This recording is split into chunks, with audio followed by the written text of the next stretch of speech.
वबरकातुहू। बिस्मिल्लाहिर्रहमानिर्रहीम। Hello viewers, मुझे उम्मीद है आप सब खैरियत से होंगे। दोस्तों, मेरी हमेशा से यही कोशिश होती है आप भाइयों के लिए अच्छी से अच्छी वीडियो लेकर हाजिर होता रहूं और आपको वो इन्फॉर्मेशन दूं जो आपके लिए काफ़ी फ़ायदेमंद हो। आज की हमारी वीडियो मैदान ताकत के हवाले से है। मैदान ताकत को कैसे चेक किया जाए। दोस्तों, हमारे बहुत से भाई ऐसे हैं जो सुनी सुनाई बातों पर अमल करते हैं, किसी की बात को सुनकर परेशान हो जाते हैं और सोचने लग जाते हैं हमारे अंदर मैदान ताकत नहीं है।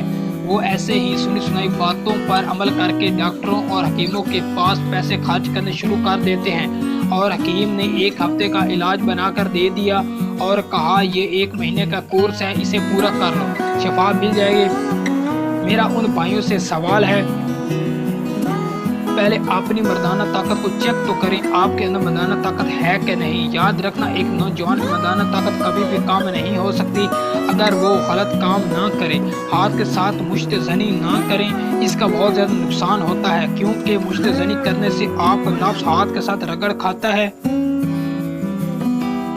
और आपके नफ्स के अंदर सख्ती बिल्कुल ख़त्म हो जाती है।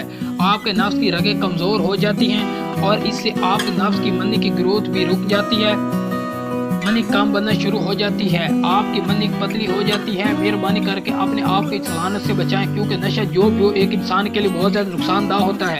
आपने अपनी मैदान ताकत को चेक कैसे करना, जब आप रात को सोते हैं और सुबह देखें अगर आपके नफ्स में थोड़ी सी हरकत आई हुई है, आपका नफ्स उठा हुआ है या आपको सोते वक्त कभी भी एहतलाम हो जाता है तो आप परेशान ना हो, आपकी मर्दाना ताकत बिल्कुल ठीक है।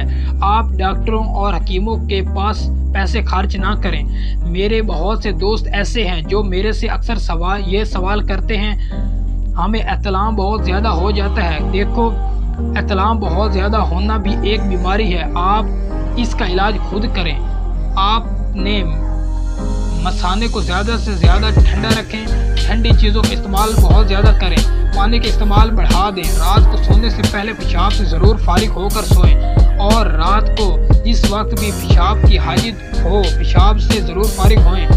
अक्सर ये होता है जब आप पेशाब को रोक कर सो जाते हैं तो इससे आप एहतलाम होने के चांसेस बहुत ज़्यादा बढ़ जाते हैं। ये थी चंद एहतियातें जो आपको एहतलाम से बचाने में मददगार साबित होती हैं।